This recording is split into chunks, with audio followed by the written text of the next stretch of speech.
Hi, I'm Trina Young, the Elvis News and Travel Examiner and host of Trina's Virtual Tours.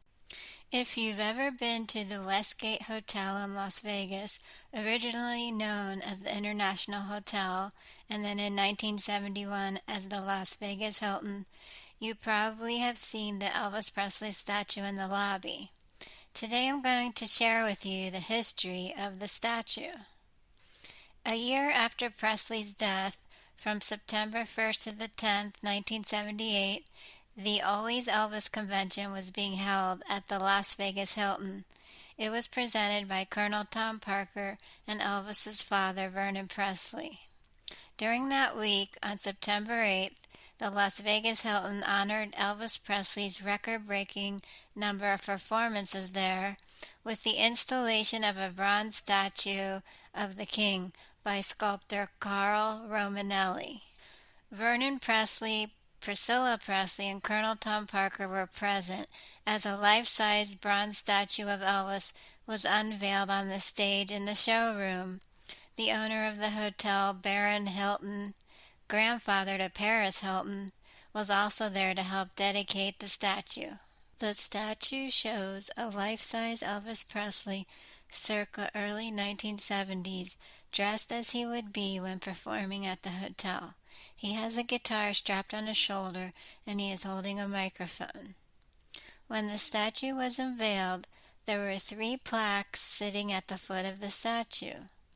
The plaque in the center of the statue reads, "Elvis, the King of Las Vegas," an 8-year exclusive run in the Las Vegas Hilton showroom, 837 consecutive sold-out performances, entertained some 2.5 million people, enough to fill the Rose Bowl 25 times over.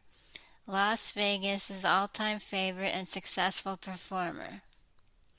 The Elvis statue was originally placed outside at the entrance of the hotel, where it stood for over 35 years. After David Siegel, founder of Westgate Resorts, bought the property, the Elvis statue was moved into the lobby of what is now the Westgate Hotel and Casino. When the statue was moved inside, they removed the 2 plaques that were displayed on each side. The second plaque read, "Memories of Elvis will always be with us. None of us really totally knew how great a performer Elvis was. All of us at the Las Vegas Hilton were always proud to present Elvis in our showroom. The decorations in the hotel, the banners, the streamers, Elvis, Elvis, always created great excitement with his loyal fans and friends. The Las Vegas Hilton was Elvis's home away from home. His attendance records are a legend. We will miss him. Thanks, Elvis, from all of us. Baron Hilton." The third plaque read, "To Elvis, who will be remembered by the many great artists in the Hilton showroom and by the millions who enjoyed his great performances on our stage." I hope you enjoyed this video. Please subscribe and ring the bell to be notified of my future videos. And be sure to choose one of my other Elvis videos here to watch next.